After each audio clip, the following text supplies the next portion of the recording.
And we continue following breaking news out of the Bronx this afternoon. 19-year-old Abel Cedeno has been found guilty on all charges after officials say he stabbed and killed a classmate at the Urban Assembly School for Wildlife Conservation and stabbed another student, injuring him while they were all in high school back in 2017.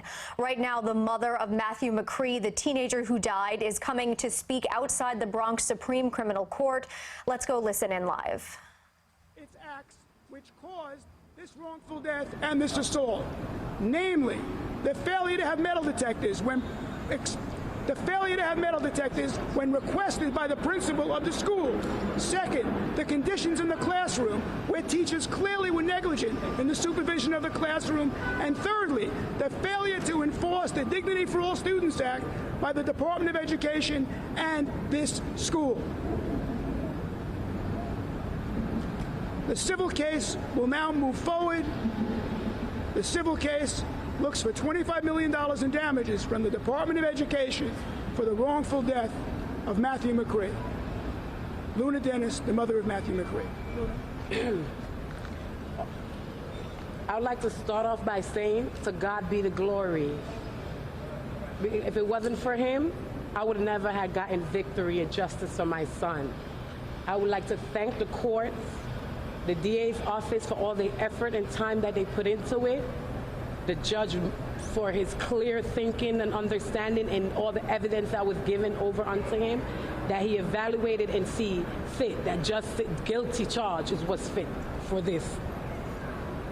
So I'm grateful. I'm just so happy that I got justice for my son. One other thing, clearly the attempts to smear the late Matthew McCree as a bully, as a member of a gang, this verdict speaks loudly to that smear attempt and that attempt to dirty up a victim. Yep. Clearly, Matthew McCree was not a bully, he was not a member of a gang, and this verdict speaks to that as well. Mr. Blitt, attorney for the boys.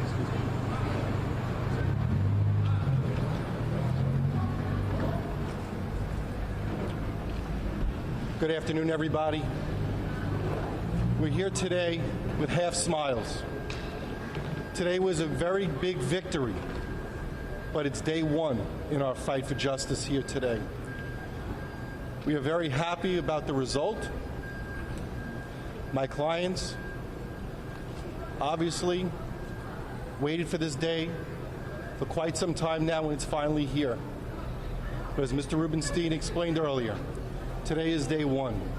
We are going to continue to fight for justice and fight to correct the wrongs that our children have been subjected to.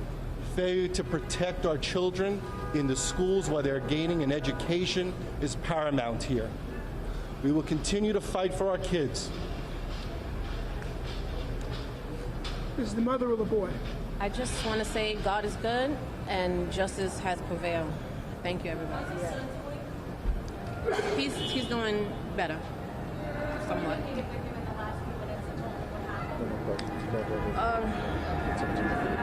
Not at this moment. One other thing that's important, no one is celebrating today. No one is popping champagne. This is a tragedy for three families. One family will never again see their son. One family has a son who's permanently disabled, and one family will see their son in jail. The Department of Education has a responsibility to the children of the city to put metal detectors in school when principals request them, to have their teachers trained so that this type of tragedy doesn't occur again, and to enforce the Dignity for All Students Act so that when there is bullying, it is addressed and we don't have tragedies like these. We'll take questions now. Yes. Can you talk about the school and the Department of Education's role in this, and how you'd like to see them held accountable as well? Come on up, up to the microphones. My lawyer summed it all up. The responsibility part as what of Ed role is when it comes to protecting our kids. He said it all. There's not much I can say. The Department of Education has blood on its hands and needs now to look at the schools and the safety of students. If young kids can go through metal detectors when they go to concerts, when they come to the courthouse, certainly they can go through metal detectors when they go to school. We don't want a tragedy like this to be repeated. Any other questions? Okay, thank you very much. Sorry? Well, what it brings me, I can finally get to mourn my son and don't have to worry about coming to court every 2 months or wait on trial anxiously. So the only thing this really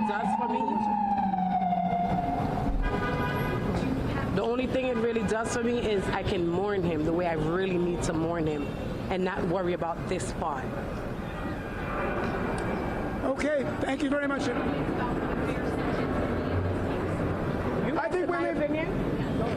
I think we leave that to the judge. All right.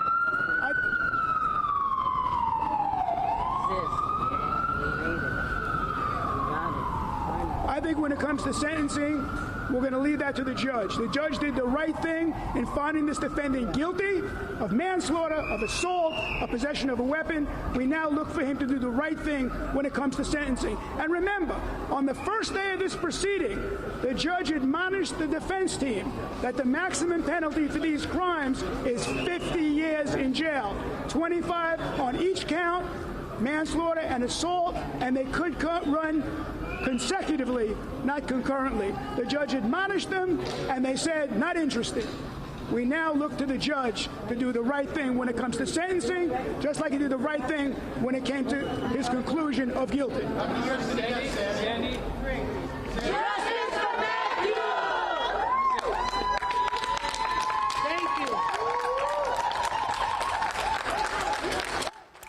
Again, we've been listening in live to the attorneys and family members of the teens who were stabbed by Abel Cedeno in a high school in the Bronx back in 2017.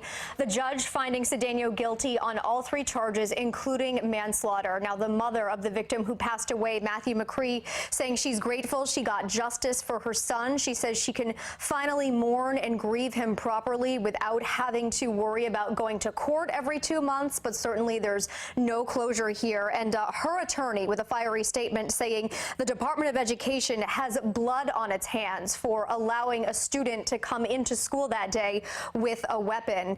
Abel Cedeno's lawyers, that is the young man who's just been found guilty of manslaughter, they said that his client had been being bullied for several years because he was gay. The attorney for the mother of the other victim, Ariane LeBoy, who was injured but not killed, said this was nothing more than a smear attempt. The bully accusations were not successful, and today we see Abel Cedeno being found guilty on all 3 charges. His sentencing hearing has been set for September 10th.